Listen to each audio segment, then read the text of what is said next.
வணக்கம். அமரர் கல்கி அவர்களின் சிவகாமியின் சபதம் பாகம் 2 காஞ்சி முற்றுகை அத்தியாயம் 27 மாமல்லர் எங்கே. குண்டோதரனுக்கு எச்சரிக்கை செய்துவிட்டு குதிரை மேல் விரைந்து சென்ற மனிதர் யார் என்பதை நேயர்கள் ஊகித்து தெரிந்து கொண்டிருப்பார்கள்.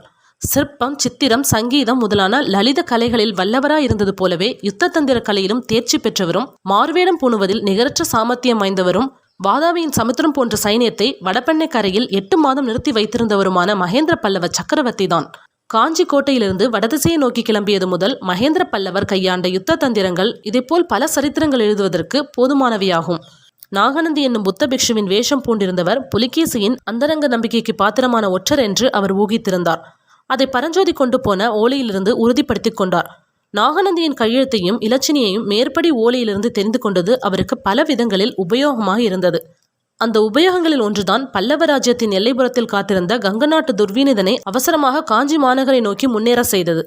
புலிகேசியின் மாபெரும் சைன்யத்திற்கு பின்வாங்கி காஞ்சி கோட்டைக்கு திரும்பி வந்து கொண்டிருந்த மகேந்திர பல்லவர் தாம் கோட்டைக்குள் புகுந்து கொள்வதற்கு முன்னால் ஒரு பெரு வெற்றியடைந்து பல்லவ வீரர்களுக்கும் பல்லவ ராஜ்யத்துக்கும் மக்களுக்கும் உற்சாகம் ஊட்ட வேண்டும் என்று தீர்மானித்தார். போருக்கு துடித்துட்டு கொண்டிருந்த குமார சக்கரவர்த்தியின் ஆத்திரத்துக்கு ஒரு போக்கு காட்டவும் இந்த சந்தர்ப்பத்தை சக்கரவர்த்தி பயன்படுத்திக் கொள்ள விரும்பினார்.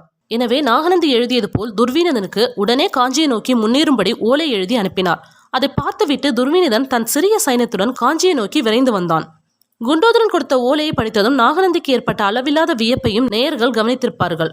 அவருடைய ஓலையின்படி முன்னேறி வருவதாக துர்வினிதன் அதில் எழுதியிருந்தபடியால் தாம் அத்தகைய ஓலை ஒன்றும் அனுப்பவில்லை, இதில் ஏதோ சூழ்ச்சி நடந்திருக்கிறது என்று தீர்மானித்துக் கொண்டு நாகநந்தி குண்டோதரன் கொண்டு வந்த குதிரையில் ஏறி சென்று புல்லலூர் போர்க்களத்தை அடைந்தார்.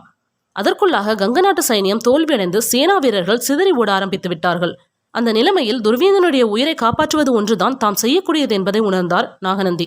அவனை தம்முடன் அழைத்துக் கொண்டு தெற்கு திசையை நோக்கி விரைந்து ஓடினார். இந்த புல்லலூர் யுத்தத்தில் மாமல்லரையும் பரஞ்சோதியையுமே முழுதும் நம்பி மகேந்திர பல்லவர் விட்டுவிடவில்லை. பொறுக்கி எடுத்த 1000 குதிரை வீரர்களுடன் புல்லலூர் போர்க்குளத்தை வந்து சேர்ந்தார். எதிர்பாராத இடத்தில் எதிர்பாராத சமயத்தில் வந்து தாக்கியபடியால் கங்கர் படை பீதியடைந்து ஓடலாயிற்று. புதிதாக வந்த குதிரைப்படை தலைவன் வஜ்ரபாகுவை மாமல்லர் சந்தித்த போது அந்த வீரன்தான் தாம் தந்தை என்று அறிந்தார். அதனால் அவருடைய ஆத்திரம் அதிகமாயிற்று.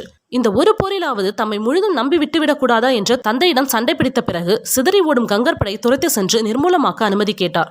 ஒரு நிபந்தனையுடன் சக்கரவர்த்தி அதற்கு அனுமதி கொடுத்தார். அந்த நிபந்தனை என்னவென்றால் தென்பெண்ணை நதி வரையில் எதிரிகளை துரத்தி செல்லலாம், நதியை கடந்து அப்பால் போகக்கூடாது என்பதுதான்.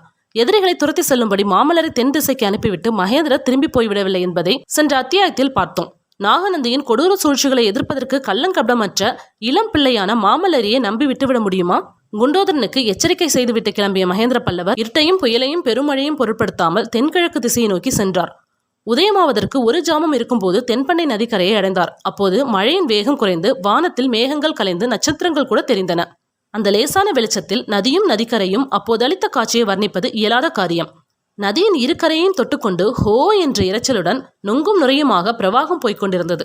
நேற்று அல்லது முந்தைய தினமாயிருந்தால் அத்தகைய பெரும் பிரவாகம் கூட சற்று தூரத்திலிருந்த பார்வைக்கு தெரிந்திராது. அடர்ந்த தோப்புகளினால் அது மறைக்கப்பட்டிருக்கும். ஆனால் இப்போது நதிக்கரையில் நெருங்கி வளர்ந்திருந்த அவ்வளவு விருட்சங்களும் முறிந்து விழுந்து கிடந்தன.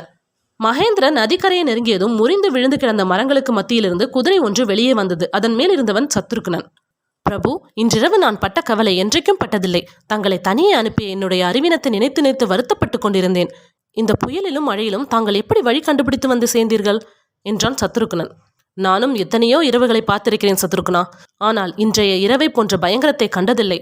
போகட்டும், நீ இங்கே காத்திருந்ததில் பயனுண்டா என்று மகேந்திர பல்லவர் கேட்டார். ஆம் பிரபு, இங்கேதான் அவர்கள் நதியை கடந்து சென்றார்கள் என்றான் சத்ருக்னன். துர்வினிதன் இருந்தானா? பார்த்தாயா? வெகு சமீபத்தில் நின்று பார்த்தேன். துர்வினிதன் யானை மீது இருந்தான். மற்றவர்கள் 7-8 படகுகளில் சென்றார்கள். அப்போது புயல் ஆரம்பிக்கவில்லை. கிட்டத்தட்ட அவர்கள் அக்கறை அடைந்த போதுதான் காற்று ஆரம்பித்தது. கரையோரம் போய்விட்டபடியால் தட்டு தடுமாறி கரையேறிவிட்டார்கள். அப்போது நதியில் பிரவாகமும் அவ்வளவு இல்லை. நீ சொன்ன இடத்துக்கு தான் அவர்கள் போயிருக்க வேண்டும். பின்னால் படகு ஒன்றும் விட்டுவிட்டு போகவில்லையா? ஒரு படகை விட்டு போனார்கள். அதை நீங்களும் நானும் எடுத்துக்கொண்டு போய் பிக்ஷுவை திண்டாட செய்யலாம் என்று நினைத்தேன். ஆனால் புயல் நம்மையும் திண்டாட விட்டு படகை அழைத்து கொண்டு போய்விட்டது. நல்லதாய் போயிற்று சத்ருக்னா. துர்வினிதனை தொடர இப்போது அவகாசம் இல்லை. அதைவிட முக்கியமான வேலை இருக்கிறது. மாமல்லனும் பரஞ்சோதியும் எங்கே இறங்கியிருக்கிறார்கள் என்று தெரிந்து கொண்டாயல்லவா? இந்த நதிக்கரையில் தான் கிழக்கே அரைக்காத தூரத்தில் இருக்கிறார்கள். அந்த பெரும் புயலில் அவர்கள் என்ன பாடுபட்டார்களோ தெரியவில்லை. உடனே அவர்கள் இருக்குமிடம் போக வேண்டும். பொழுது விடுவதற்குள் அவர்கள் தென்பனையை கடந்து விட வேண்டும். உன் குதிரையின் உடம்பில் சக்தி இன்னும் இருக்கிறதா சத்ருக்னா? என் குதிரை ரொம்பவும் தளர்ந்து விட்டது. என் குதிரை இன்னும் போகும் பிரபு. இதன் மேல் ஏறிப்போங்கள். நான் இங்கேயே இருக்கிறேன். இல்லை, 2 பேரும் தான் போக வேண்டும். பிக்ஷு இங்கு வந்தால்? பிக்ஷு இங்கு வரமாட்டார் சத்ருக்னா. நிச்சயமாக இன்னும் சில நாளைக்கு வரமாட்டார். ஏன் பிரபு? உன் சீடன் குண்டோதரன் அவரை தூக்கி திருப்பார்கடல் உடைப்பில் போட்டுவிட்டான். என்ன என்ன? அதோ அந்த சத்தம் உன் காதில் விழுகிறார் சத்ருக்னா. சத்ருக்னன் உற்று கேட்டுவிட்டு, ஆம் பிரபு, சமுத்திர கோஷம் மாதிரி இருக்கிறது. மறுபடியும் மழையா என்றான். மழை சத்தம் அப்படி இராது. திருப்பார்கடல் உடைந்து கொண்டு விட்டது. நாளை பொழுது போவதற்குள் வராக நதியிலிருந்து தென்பண்ணை வரையில் ஒரே பிரளயம்தான். ஐயோ மாமல்லர் என்று அலறினான் சத்ருக்னன். வா போகலாம், மாமல்லனையும் பரஞ்சோதியும் எச்சரித்து காப்பாற்றலாம் என்றார் மகேந்திரர். சுவாமி குண்டோதரன் திருப்பார்கடல் உடைப்பை அடைக்க முயற்சி செய்தான். அது முடியாத காரியம். ஓடிப்போய் ஆயனரையும் சிவகாமியும் காப்பாற்று என்று எச்சரிக்கை செய்துவிட்டு வந்தேன். என்ன செய்தானோ? ஆஹா, அவர்கள் வேறு அகப்பட்டு கொண்டார்களா? இன்றைக்கு உண்மையிலேயே மிக பயங்கரமான இரவுதான் என்று சத்ருகன் கூறி குதிரையை போகும்படி முடக்கினான். இது பயங்கரமான இரவானாலும் ஒரு பயன் கிடைத்தது சத்ருக்னா. புலிகேசை வெல்வதற்கு இன்னொரு ஆயுதத்தை கண்டுபிடித்தேன் என்றார் சக்கரவர்த்தி. பிரபு, தாங்கள் உண்மையிலேயே விசித்திர சித்தர்தான் என்று சத்ருக்னன் வியப்புடன் கூறினான். இரு குதிரைகளும் நதிக்கரையோரமாக கிழக்கு திசையை நோக்கி சென்றன. வழியெல்லாம் கிடந்த மரங்களை தாண்டி போவதில் அவர்களுக்கு எவ்வளவோ சிரமம் ஏற்பட்டது. எனினும் பொழுது புலரும் சமயத்தில் அவர்கள் பல்லவ சைன்யத்தின் பாசறை வந்தடைந்தார்கள். அல்லோல கல்லோலமாய் கிடந்த அந்த பாசறையில் நுழைந்ததும் பல்லவ வீரர்களுக்கெல்லாம் வந்திருப்பவர் மகேந்திர சக்கரவர்த்தி என்பது தெரிந்துவிடவே பலமான ஜெயகோஷம் எழுந்தது. மகேந்திர தளபதி பரஞ்சோதி பார்த்தவுடனே அவருக்கு பேச இடங்கொடாமல், தளபதி, உடனே புறப்பட வேண்டும். இன்னும் ஒரு நாழிகைக்குள் தென்பண்ணையை கடந்து அக்கறை போக வேண்டும். நீந்த தெரிந்தவர்கள் நீந்தட்டும், நீந்த தெரியாதவர்கள் மரம் கட்டை எதையாவது பிடித்துக் கொள்ளட்டும். குதிரைகள், யானைகள் எல்லாவற்றையும் ஆற்றில் அடித்து விடுங்கள். ஆயுதங்கள், சாமக்கிரியைகள் எது போனாலும் போகட்டும். மனிதர்கள் பிழைத்தால் போதும் என்றார். இந்த விசித்திரமான கட்டளையை கேட்டு திகைத்து நின்ற பரஞ்சோதியை பார்த்து, ஓஹோ, காரணம் தெரிய வேண்டுமா? திருப்பார்கடல் உடைத்து கொண்டு விட்டது. அதோ வினாடிக்கு வினாடி அதிகமாகும் கோஷத்தை கேளும்.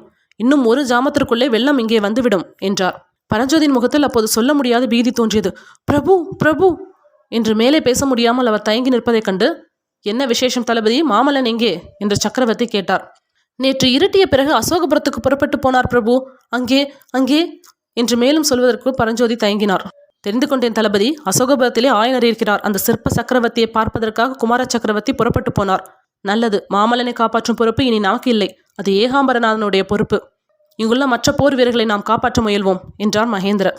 மாமல்லரை பற்றிய அனாவசியமான கவலை நமது வாசகர்களையும் பீடிக்காமல் இருக்கும் பொருட்டு அச்சமயம் அவர் எங்கே இருந்தார் என்பதை சொல்லிவிட விரும்புகிறோம். கிழக்கு வெளுத்து பொழுது புலரத் தொடங்கியிருந்த அந்த நேரத்தில் அசோகபுரத்து புத்த விகாரத்தின் அருகில் மாமல்லர் ஏறியிருந்த குதிரையானது பெருகி வந்த எதிர் வெள்ளத்திலே நீந்தி திணறிக் கொண்டிருந்தது. விகாரத்தின் மேல் தளத்திலே ஆயனரும் சிவகாமியின் அத்தையும் நின்று ஆவலுடனும் கவலையுடனும் அவருடைய வருகையை நோக்கி கொண்டிருந்தனர். ரதியும் சுகபிரம ரிஷியும் கூட அங்கே காணப்பட்டனர். அதே சமயத்தில் நீர் சூழ்ந்த புத்த விகாரத்தின் ஓரமாக பானை தெப்பத்தில் குண்டோதரன் வந்து கொண்டிருந்தான். வீதியிலும் மற்றும் சுற்றுப்புறமெங்கும் வெள்ளம் சுழித்து கொம்மாளமிட்டு அதிவேகமாக ஓடிக்கொண்டிருந்ததுடன் கனத்துக்கு கனம் பெருகி கொண்டிருந்தது. ஹாய் ஃப்ரெண்ட்ஸ், உங்களுக்கு இந்த கதை பிடிச்சிருந்தா லைக் பண்ணுங்கள், ஷேர் பண்ணுங்கள், மறக்காமல் சப்ஸ்கிரைப் பண்ணுங்கள். தேங்க்யூ.